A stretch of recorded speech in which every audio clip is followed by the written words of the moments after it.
power to escape accountability. The Global Magnitsky Act of 2016 was passed in the United States to punish foreign government officials worldwide who are human rights offenders, freeze their assets, and ban them from entering the U.S.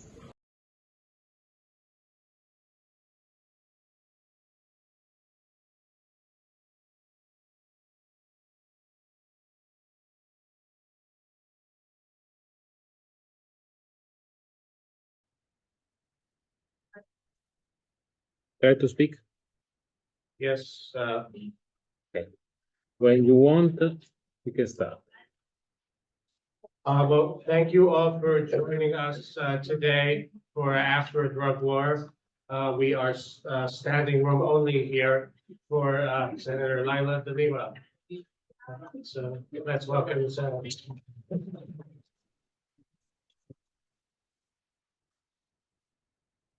This is our 13th event in a series which began here at the CND in March 2017.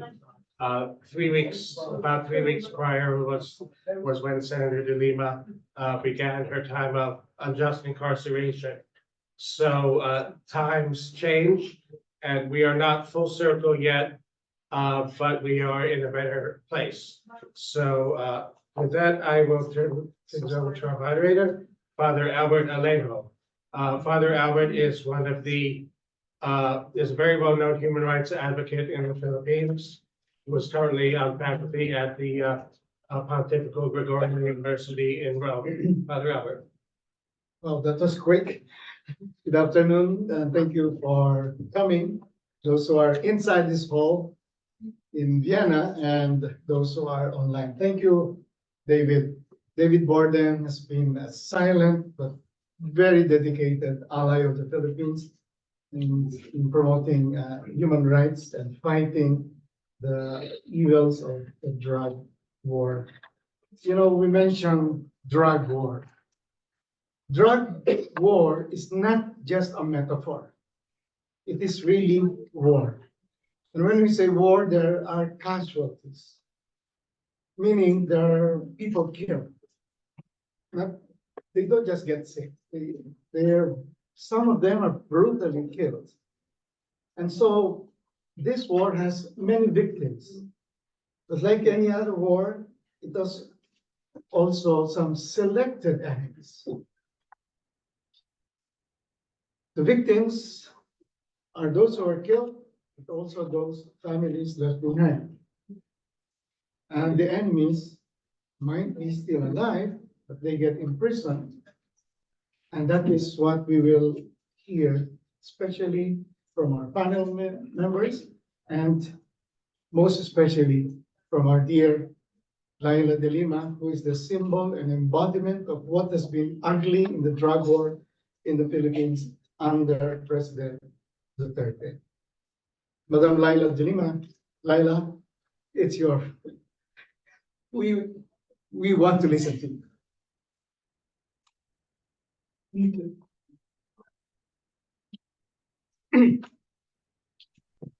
To the officials of the United Nations Commission on Narcotic Drugs, organizers and sponsors of this side event, especially the DRCNet Foundation and David Borden, our distinguished panel, Ms. Agnes Calamard, my college professor, Socorro Reyes, Mr. Zaved Mahmood, and our moderator, Father Albert Alejo SJ, friends, good day to all of you. It is an absolute pleasure to freely speak to all of you today about a very important topic. I say freely because apart from the attempt to silence me for close to 7 years inside prison walls, a lot of my countrymen are still shackled by varying degrees of restraint to speak about difficult topics such as accountability and transitional justice. Ironically, it was my unjust detention that allows me to be conscious of why others may not be as truly free to start the discussion on this sensitive topic. If anything, my imprisonment has strengthened my resolve to fight for freedom because I have experienced firsthand how it feels when liberty is taken away. Before anything, however, it is important for us to remember how we got where we are today. While it is painful for me to remember what our people had to endure the last 7 years, We ought to look back to give proper context to my suggestions on how we can move forward as a people. Rodrigo Roa Duterte, then leader of Davao City for more than 2 decades, campaigned for the Philippine presidency during the May 2016 elections, mainly under the promise that he will solve drugs, criminality, and corruption in 3 to 6 months. Enamored with this promise of a quick fix to the crime and narcotics problem, as amplified by online troll farms which spread propaganda and targeted the opposition, the people voted him into office with one of the biggest margins in the nation's electoral history. A massive disinformation campaign was also organized to create a fake illusion that Davao City is among the safest cities in the world, falsely crediting Duterte as effective in fighting crime. This, despite readily available official data, completely stating the opposite, that Davao City has the highest crime rate per capita, and in fact was number 1 in murder, number 2 in rape, number 3 in robbery, and number 5 in theft when Duterte was still at the helm of the local government unit. The propaganda of Duterte's campaign was just effective in clouding the truth.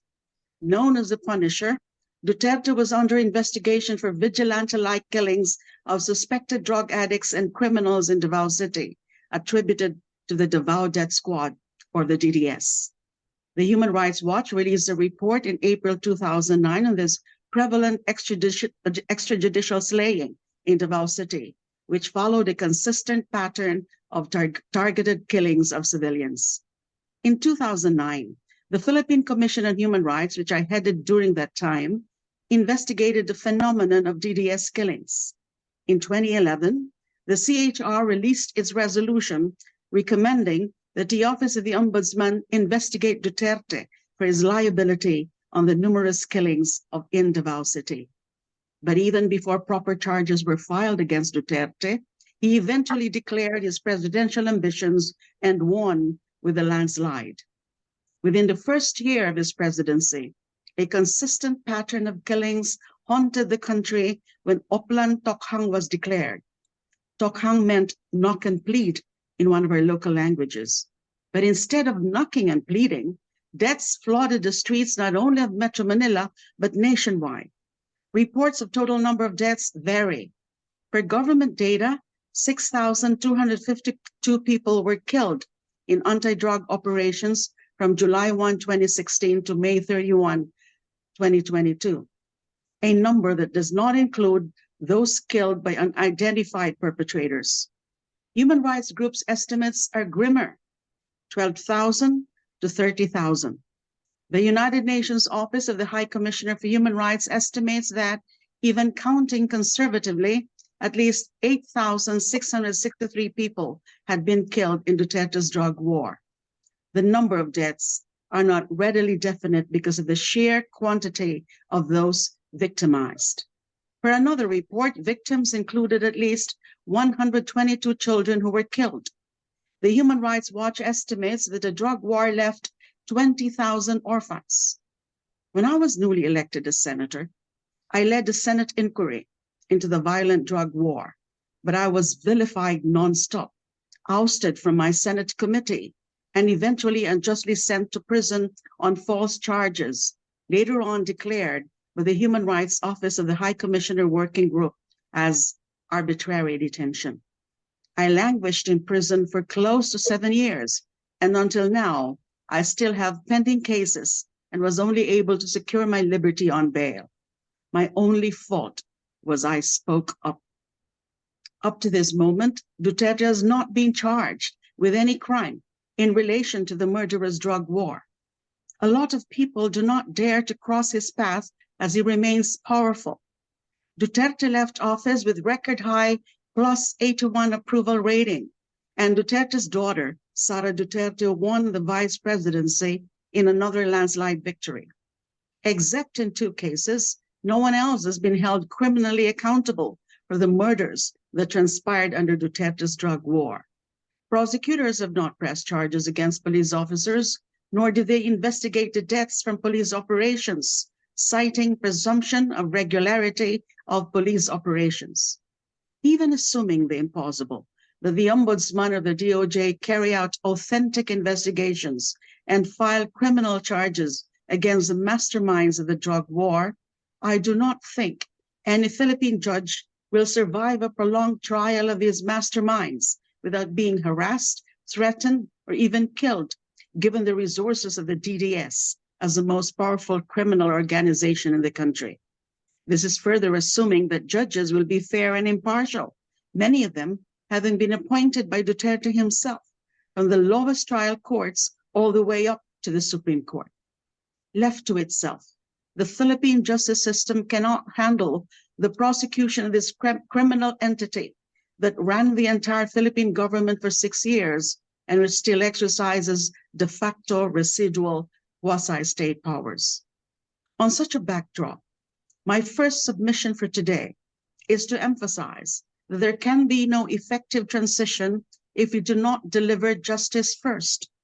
Considering the lack of effective mechanism to hold those accountable for the bloody drug war, it is imperative for the ICC to prosecute the authors of the drug war for the mass murder of our people. It is incumbent for the ICC as a court of last resort to extract accountability under the principle of complementarity. Nevertheless, the ICC should not be the lone body to pursue accountability. Second, I submit that those identified to have been involved in this mass murder may be prosecuted under the principle of universal jurisdiction in foreign courts. International law recognizes that certain crimes are so serious that the duty to prosecute them lies with all nations, including crimes against humanity, war crimes, genocide, and torture, because those who commit such heinous crimes are hostis humani generis, or enemies of all mankind. Thus, any nation should have the authority to hold their authors accountable, regardless of where the crime was committed or the nationality of the perpetrator or the victim. In the United States in particular, the Alien Tort Statute may be used by victims of serious human rights violations, especially sins as recognized in Re Estate of Ferdinand E. Marcos human rights litigation, quote, virtually all of the nations of the world, including the United States and the Philippines, are in agreement that human rights victims should have enforceable rights to fair and adequate compensation, end of quote. Third, the assets of the human rights abusers must be frozen to prevent them from using such resources and power to escape accountability. The Global Magnitsky Act of 2016 was passed in the United States to punish foreign government officials worldwide who are human rights offenders, freeze their assets, and ban them from entering the US. Canada passed its own version in October 2017, entitled Justice for Victims of Corrupt Foreign Officials Act. In the same vein, the European Parliament in 2020 also passed the EU Global Human Rights Sanctions Regime. Apart from Duterte and former Police General and now Senator Bato de la Rosa, those who implemented the violent drug war and the mass murder of Filipinos must be considered under the list of who should be sanctioned through these various human rights mechanisms. The International Coalition for Human Rights in the Philippines created a list of who should be sanctioned under the different Magnitsky mechanisms and have identified key people who have implemented the violent drug war. The international community must act to sanction the authors of the drug war, not only to set a clear message that gross human rights violations will not be left unpunished, but also to ensure that international human rights guarantees that protect all of humanity will continue to be upheld and respected. Lastly, and perhaps most importantly, the victims and their families are not even accorded the opportunity to recover and heal. It is thus integral that transitional justice mechanisms be put in place. Broadly defined, transitional justice mechanisms are processes that provide acknowledgement, recompense, and solace to victims through various accountability measures with the long-term goal of reconciliation and acknowledgement of the abuses. Measures must be adopted to address the victims and introduce steps to prevent the recurrence of the abuses. The mechanisms are labeled transitional, because they are typically implemented during or following atrocities and widespread abuses. The crimes are of a scale that the judicial system by itself is unable to address. The abuses require a broader and different approach. The focus in transitional justice processes is both on victims and on accountability measures that address the society as a whole. Since in the case of Duterte's drug war, the state itself was involved in the atrocities, it is fundamental to have a mechanism to restore the basic values and trust in the systems and institutions of the Philippines. It must be acknowledged that a lot of victims may probably not get the justice that they deserve through the usual domestic justice mechanism because of A, the high quantum of proof that must be established for conviction in a criminal case, which is beyond reasonable doubt, and B, the lack of proper documentation. And in a lot of instances, the deliberate destruction of evidence linking state elements to the commission of the crime. In this light, traditional justice mechanisms can document the incidents outside of the criminal justice system, set up an alternative way to acknowledge the fact of victimization, provide reparations, and enable some sense of vindication for the victims and their families, even outside of the usual criminal justice system. As a final component of the needed transitional justice mechanism, there has to be commitment for the Philippine society to make sure that such degree of human rights abuses will never happen again.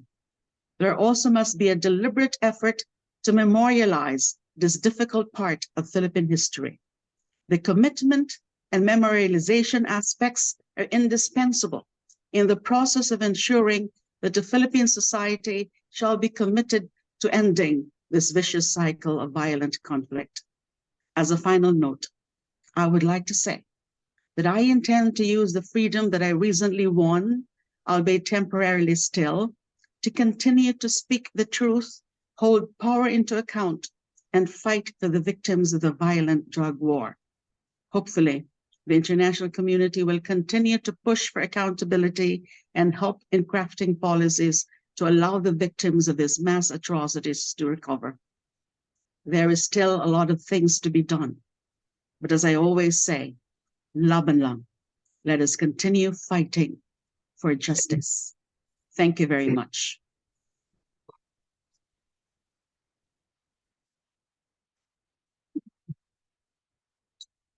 Maraming salamat. Thank you very much, Senator Leila.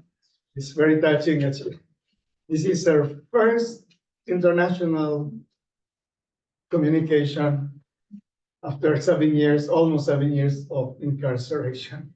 Now, next, we're supposed to listen to Ms. Agnes Calomar, the Secretary General of Amnesty International, but there were problems with travel. But we have Montse Ferrer, Amnesty International Deputy Regional Director for Research in East and Southeast Asia and the Pacific. And therefore, she has some very special insights on the case of Leila de Lima.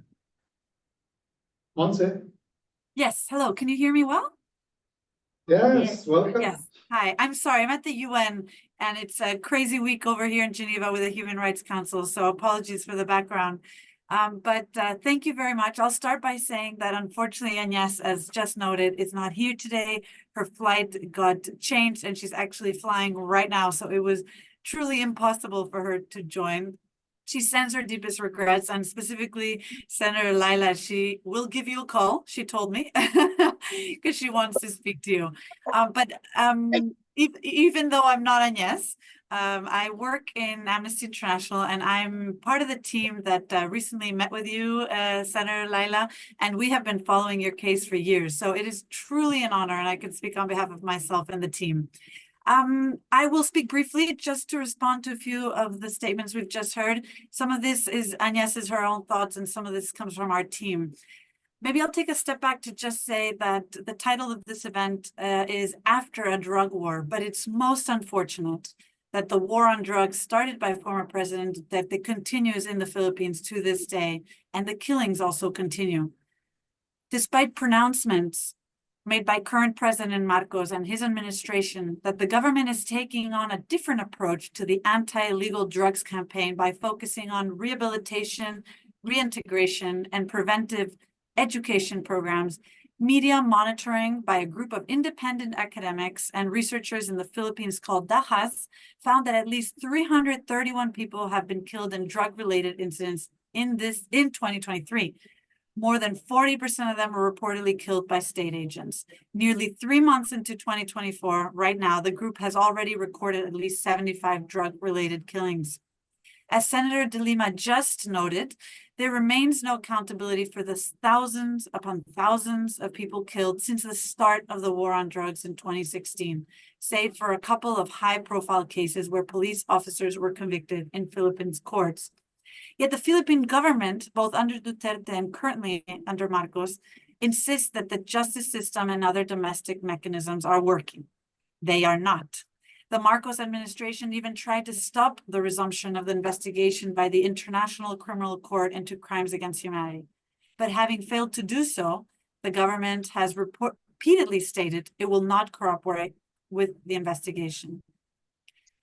Failure to hold perpetrators accountable for the killings and other violations in the Philippines war on drugs sends a terrible message, as Senator Leila has just mentioned to us. It tells perpetrators themselves that they are able to commit the most atrocious human rights violations and find ways to get away with it. It tells societies and the world that governments can not only bend and break laws and mechanisms, but also weaponize these to evade accountability for violations and abuses of this unspeakable magnitude. Most distressingly, it tells victims they do not have the rights and the dignity as human beings, that we cannot and will not offer them redress and reparations for the harms they have suffered. Senator de Lima has been one of the strongest and most consistent voices that we have to call on the Philippine government to finally put an end to the killings and other violations of the war on drugs and work towards justice and accountability for these. And solely because of her important human rights work, she has had to endure nearly 7 years, as she was just mentioning, years of arbitrary detention and be subjected to attacks and harassment as a woman, as a human rights defender. While we rejoice that she has now been released, albeit only temporarily after being granted bail, we remain concerned and vigilant as the third and last fabricated charge against her continues. Apart from having this last case dropped, we call for accountability for those behind her arbitrary detention and other violations of her rights. I'll end with some last thoughts around transitional justice. Transitional justice puts victims front and center, as well as their rights and dignity and the accountability, justice, and redress they rightfully deserve.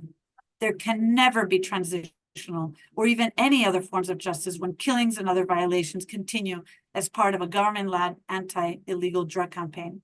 There can never be transitional justice when you have a government that deliberately crushes whatever little hope victims and their families have at obtaining justice, both at domestic and the international level.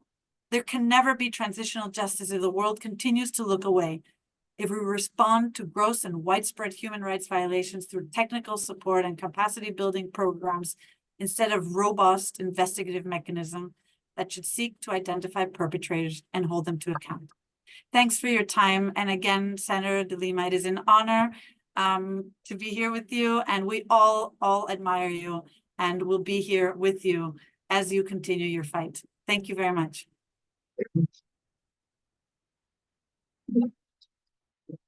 Thank you very much, Montse.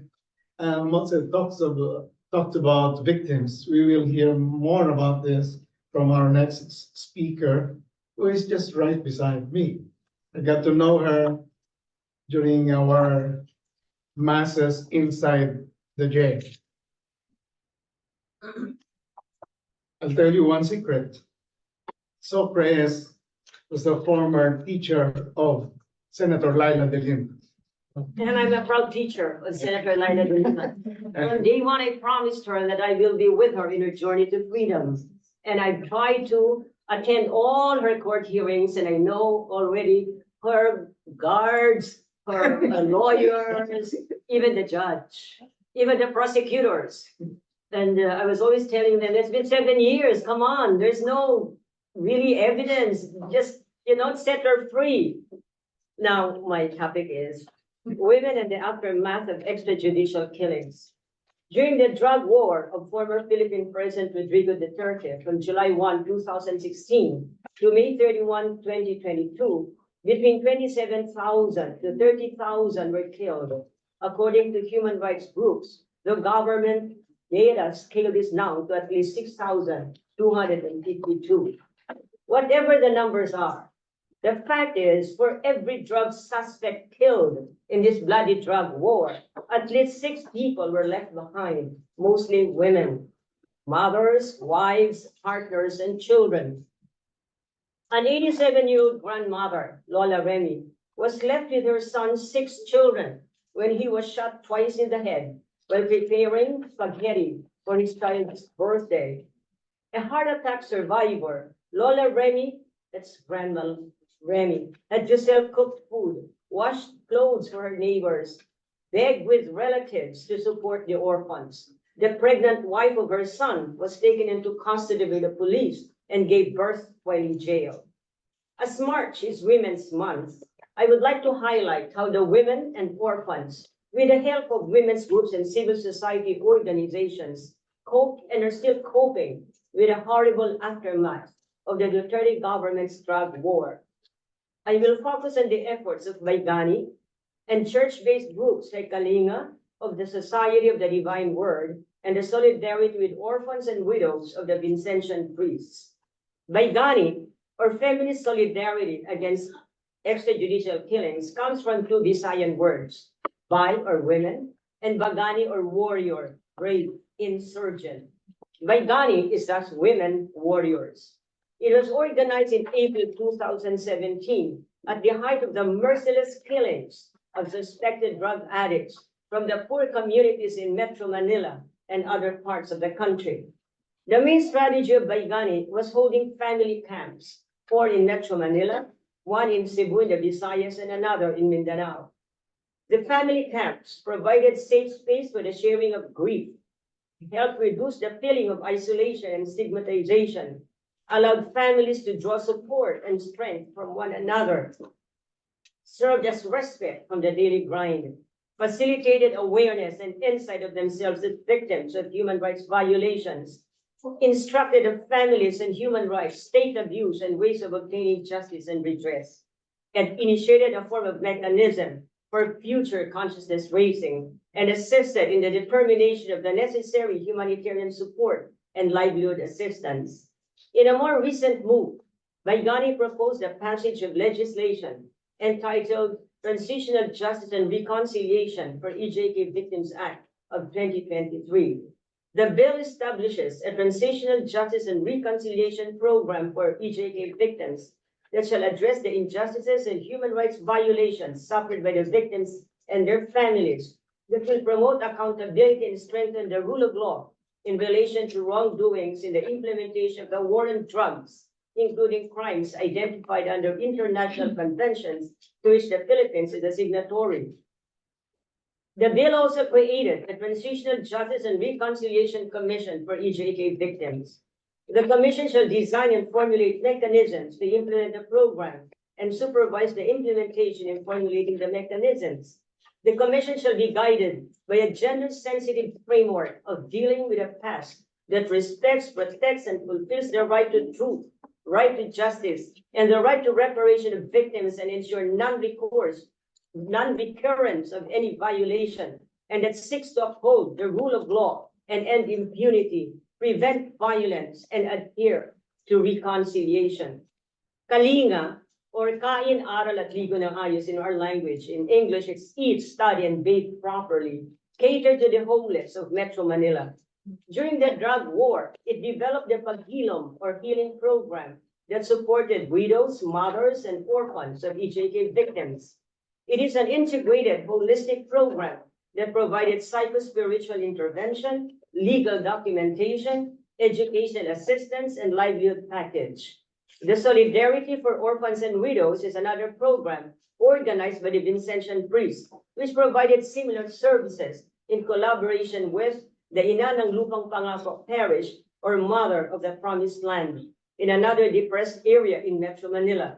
Its main thrust is to provide livelihood to the women by sewing bags, clothes, and during the pandemic, facial masks and PPEs. Kalinga has a unique project called Arise, which means exhumation, cremation, and turnover of urns to families. Its centerpiece is the creation of the Dambana ng Paghilom, or Memorial for Healing.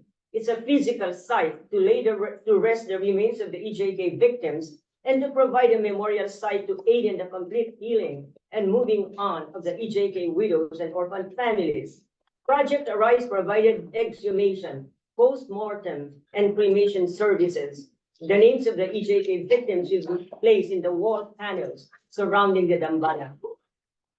Did Duterte's drug war solve the drug problem in the Philippines? There is no indication it did, as drugs continue to proliferate in the country.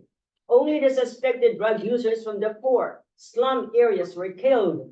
The big, powerful drug lords continued with their business.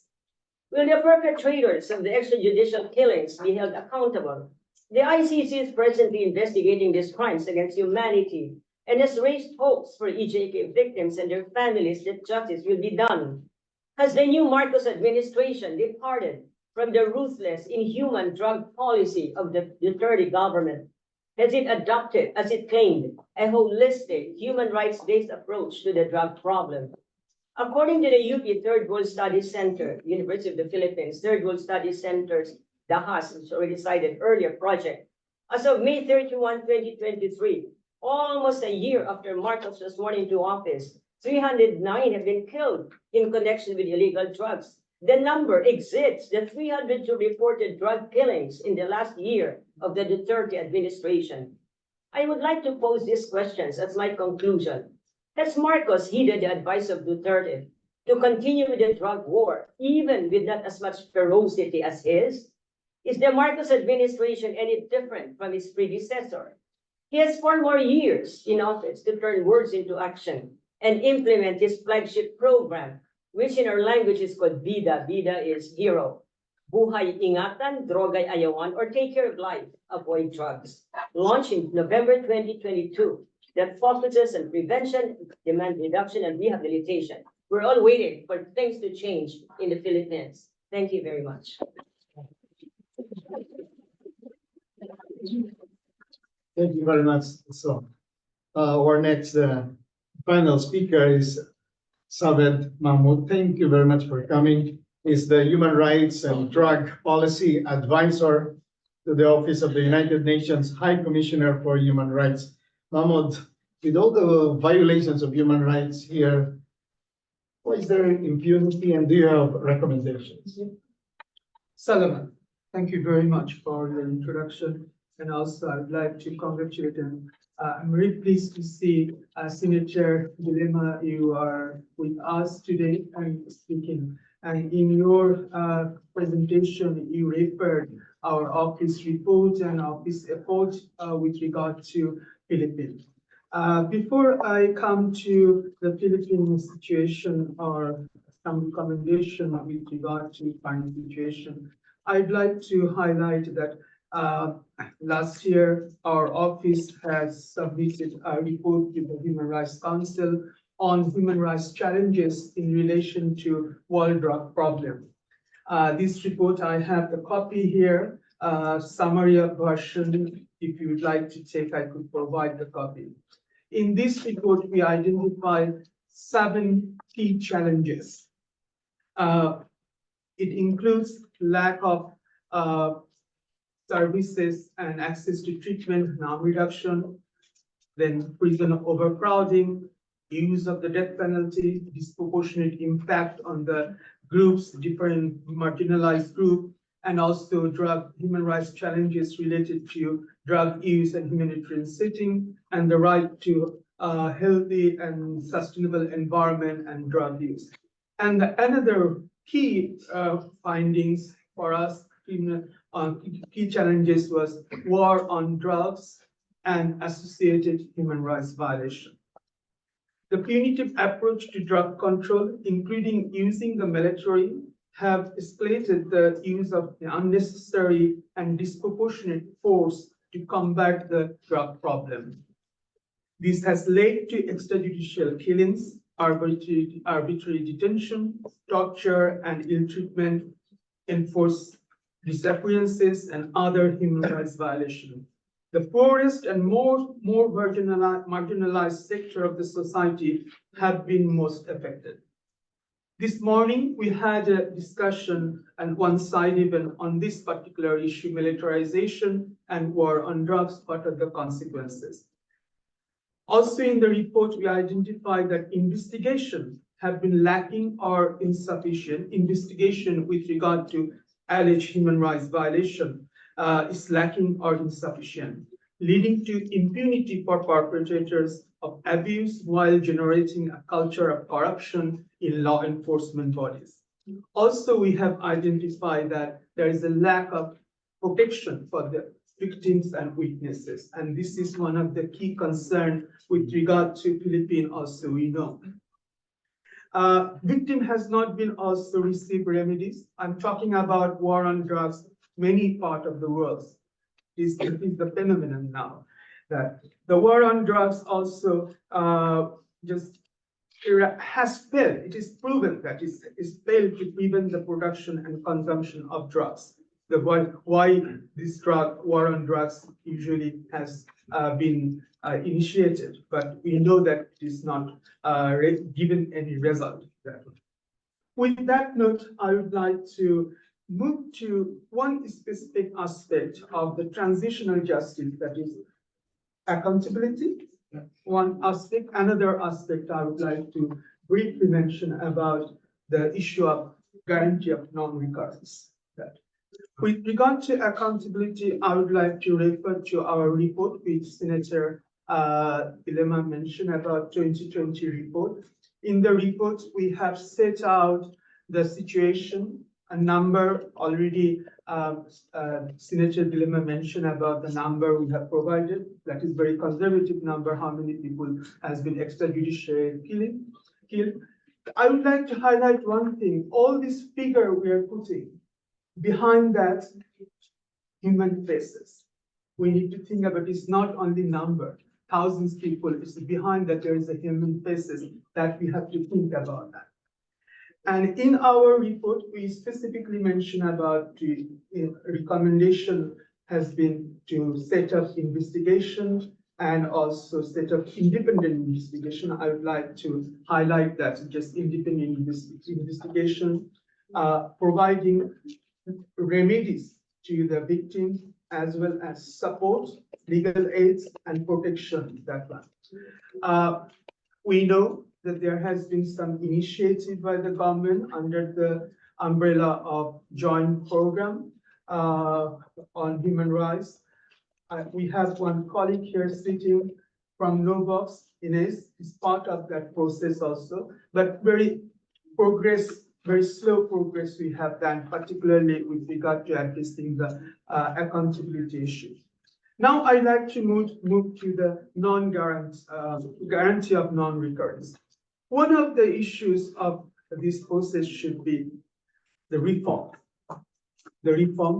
Rather than a war on drugs, what is needed is a focus and transformative change, crafting drug policy which are based on evidence, which place people and their right at the center, which are gender-based, and which ultimately improve the lives of the million and individual affected.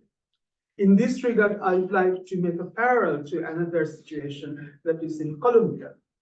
Their Truth Commission.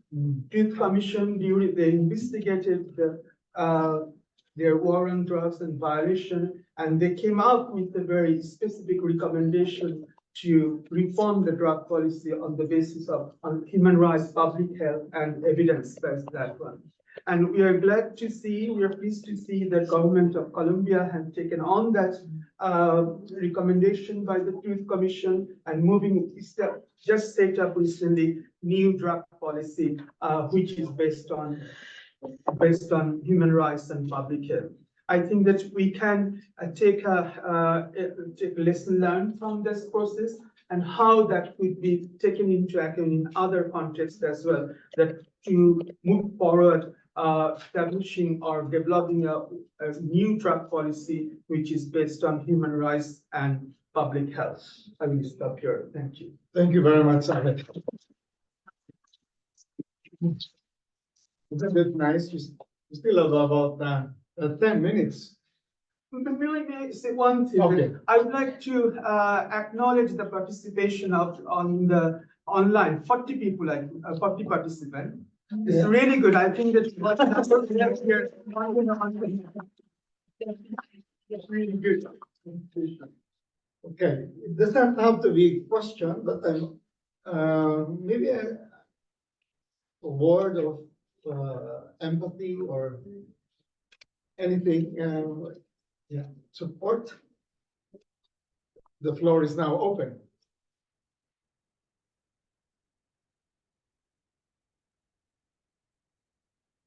Well, we have, maybe we can start with one we have already gotten online from Zishan Ayaz of the Amateur Welfare Foundation in Pakistan.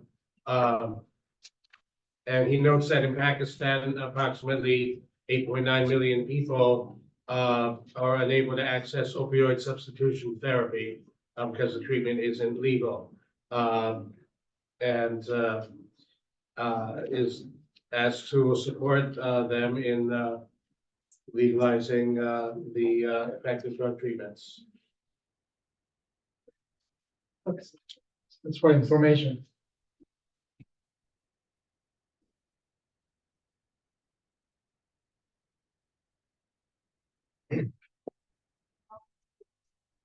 I think so. Also a good opportunity to ask maybe one question to Leila de Lima.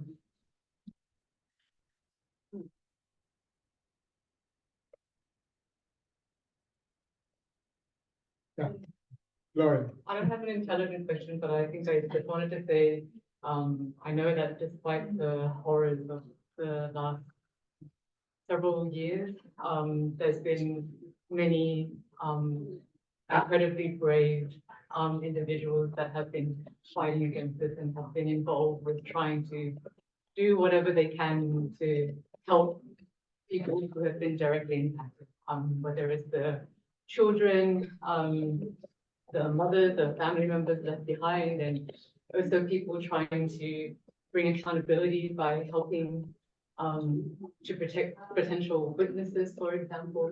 So I just wanted to say a word of admiration and appreciation for all the work that you do. And as a civil society advocate, I think if there are other things that we can do, whether it's at the local, regional, global level to support you, yeah, I hope you know that you can, yeah, please do make that clear with us. Maybe just one question is just a broad question for Senator or for our other panelists here. And I know we talked about accountability and the need to change drug laws. What do you think is needed to be able to make that happen, to bring an end to the current war on drugs and to start a change in the drug laws? Just a very broad question. Leila? I did not quite get the question. There's some problem here with the video or with the audio. Can you please repeat that for me, Father Albert? So the question is, given all this issue of accountability, what exactly is needed? What do we need to do more?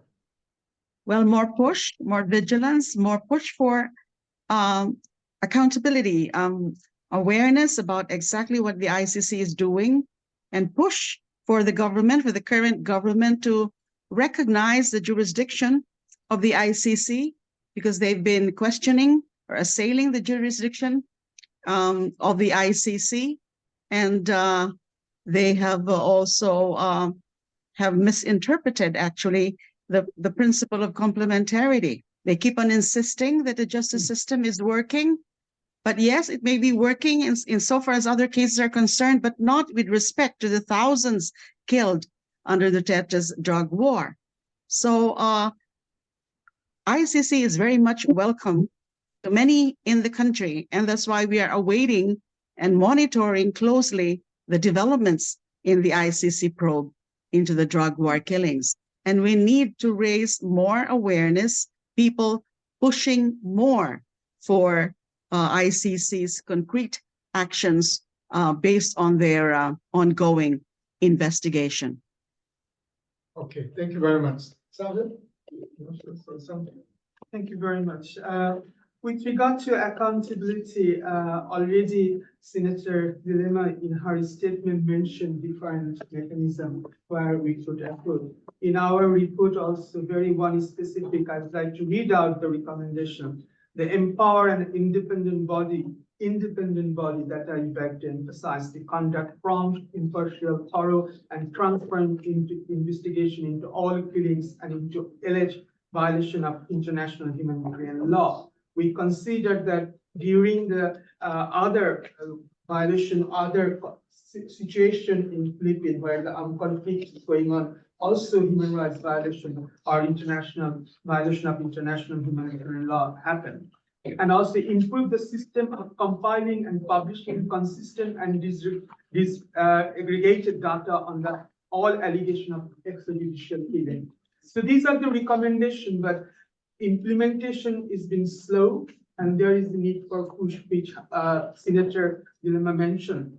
But in that context, also, I wanted to mention one thing: the whole war of drugs happening in the world, different places, we have seen also shrinking the civil society come along with that. And that is one of the key concerns. Large numbers of civil society, journalists being killed or murdered or extrajudicially killed, that we have that record. So it is really important that how to ensure the civil society who are involved in this movement, how we can protect their space. And in our report and many meetings here, I mentioned in High Commissioner also in his statement mentioned, we need to have a conducive environment for civil society to work on this issue, not only on the accountability, but also when we are talking about the drug law reform, drug policy reform, to have a voice of the civil society and also people who use drugs. We didn't bring that aspect here, discussion. People who use drugs, they have also rights to participate in this process, and also that in the name of criminalization, in the name of zero tolerance policy, how the stigma has been created in the society against people who use drugs, we need to look at that and address this issue as well. I think that in this discussion, we need to bring them on board and give their visibility, not only in Philippines, all over the world. That would be important. Thank you very much. She has a question. Okay. Okay, thank you very much for giving way to a more senior in terms of age. But I would like to thank the panel and of course, Senator Leila de Lima for her remarks. My question is just on two fronts. What is the nexus between the drug problem and the economic development of the country, considering that the drug problem seems to be a poverty-related issue in the Philippines? And the second one is the nexus between the supply side and the demand side. Where is the balance here in terms of the Philippine situation? Thank you. Maybe you could give your question so that it is somehow a little bit related. I'm wondering how come, when it comes to the Philippines, how come that the society voted for such an individual who starts such a war drug? And what could be done to prevent it the next time? And because former Senator mentioned that he also came to power through the campaign of disinformation. So what now? How to prevent it for the next generations? Okay, Laila, you have 3 minutes. What's the nexus? Those are tough questions, actually. Yeah, the nexus between the drug war and poverty. Well, we can see that most of the victims were the poor, the powerless. And so it's easy to target the poor sectors, the poor communities, because they they are powerless. Precisely, they are powerless. And therefore, it was easy for the oppressors, for the violators to target them. Now, what's the other question again? Well, the supply and the demand balancing, that's a whole commission. We're discussion. talking about economy. Well, there may not be concrete, there may not be a foreseeable or concrete nexus between the two. But when you have killings like this, then it turns off investors, and therefore economy would suffer. It's in fact a fact that many investors, many countries had shied away from the Philippines when during the Duterte regime, because precisely of the human rights situation then, the prevalence of the drug war killings. Okay, so Yes, I think my question in Yeah. terms of the supply and the Yes. demand is the problem from the demand side, those who are willing to buy drugs at, Okay. exorbitant, whatever means, and also the supply side coming from those big organized criminal organizations who are in you are part of providing the drugs to the country. Well, since again the Supply. target, since the target sector is the poor, and then the demand may have become lesser because of the killings, insofar as the poor sector is concerned, but we cannot say so to other members of the strata of society, the rich ones that can easily make access to the drugs, and the supply. The supply was not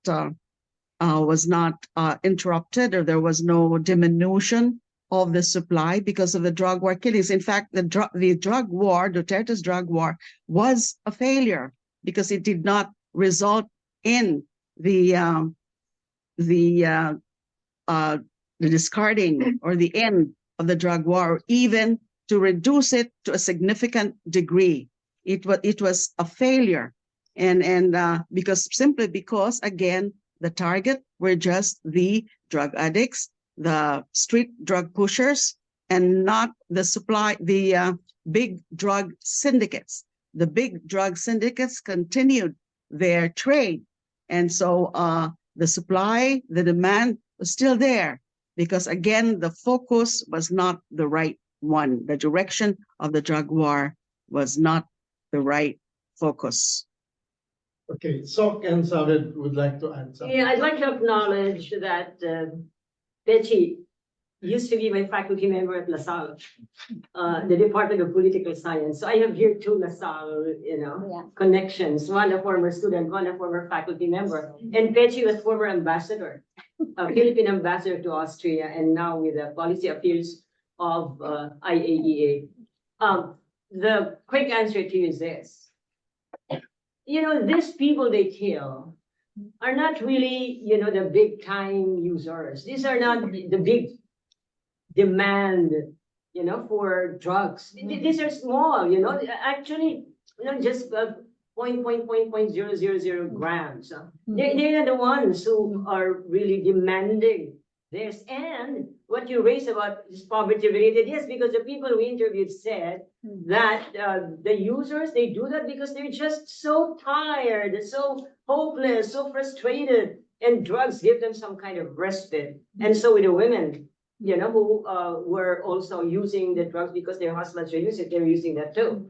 And just like Senator De Lima said, the big suppliers are scot-free. They are still doing big business in the Philippines. So this is one business that really defies, this demand and supply, because the ones they're killing are not the ones really demanding lots. And the suppliers are the big ones, and they're organized, and they're still there. And very much connected with politics, very much connected with those who have political power. Thank you. Zaved? Thank you very much. Just last remarks I would like to mention again, refer to our report. In the report, we clearly demonstrated war on drugs has failed. felt again and again all over the world. That what started 60 years back, that didn't yield to any result, didn't give any result. And we need to rethink about the whole drug framework of the World Drug Framework. And with regard to that, High Commissioner report is very clearly give some specific recommendation. I would like to highlight few recommendation mention about adopt alternative to criminalization, zero tolerance and elimination of drugs by considering decriminalization of uses and responsible regulation of drugs. So I think that we need to shift the discussion as well and to think about what could be done to advance this recommendation. And we have evidence. We have evidence it has failed. Just let's think about for the future generation something new. Thank you. So we are going to take another question, but because we're over time, I just wanted to quickly say three things. First, let's thank Senator De Lima one more time.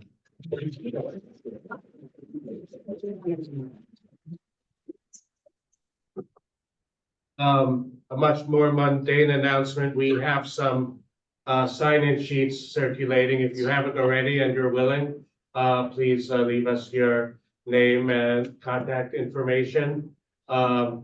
If you've accidentally taken the sheets home, you can reach me on our website at stopthedrugwar.org to send us a scan. And this event will be posted in full and some related documents on our Rule of Law program site, which also displays the whole record of the program going back to 2017 at the stopthedrugwar.org/rule of law. And we have another question. Okay, Andy. Hi, good afternoon, everyone. So I'd like to address this question to Senator De Lima and also our panelists. So 2016 was the elections of 2016 was built on the campaign promise that the drugs will be eliminated. And so we are, I think, 13 months away from another elections. So, and we have been talking about what should be done. And Senator De Lima, I would like to know your thoughts on that. Do you think the upcoming elections, do you think the topic on drugs will be a major campaign or a major talk point in the upcoming elections? And what is, as part of the opposition as well, so what is the opposition doing to address this? Because this could be it again. Oh, it's very good. Well, the drug problems should still be a major issue. The drug killings, the lack of accountability, the lack of no justice yet for the victims, that should still be an issue. And what is the government or what are the elected people in government doing in order to provide accountability and justice to the victims of the drug war killings? That should not be forgotten. And as mentioned earlier by Prof. Socorro Reyes, there are political players in the drug business, and that should still be an issue. And only that the drug war, well, as flaunted by the current administration, they're having a different approach to that, rehabilitation now and not the punitive aspect or approach. Yes, that should be the right approach, the non-punitive approach. But as noted also earlier, there are still killings. And that's why I have to make this challenge to the president that he should do something more about that.